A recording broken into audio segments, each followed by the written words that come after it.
البخيل صبحي كان رايح على السوق، تفركش وقع ونزل دم كتير منه.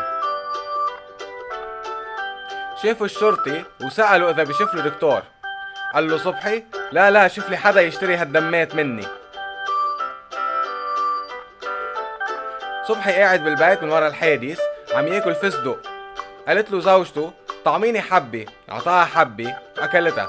قالت له كمان حبة. قال لا والله كلياته نفس الطعمة. اجا ضيوف لعند صبحي تيطمنوا عليه بعد الحادث. طلب من مرته انه يذبح الببغاء ويعمل شوربة وفتة ويشفي فخادها على الفحم ويقلي جوانحها ويتبل القوانص والكبد. رد عليه الببغاء وقال له: حلبني، شو رأيك تعمل رز بحليب كمان؟ بعد ما فلوا الضيوف عطى صبحي ابنه 2000 ليرة وقال له: روح واشتري ربطة خبز، بس يا ويلك إذا ضيعت المصاري.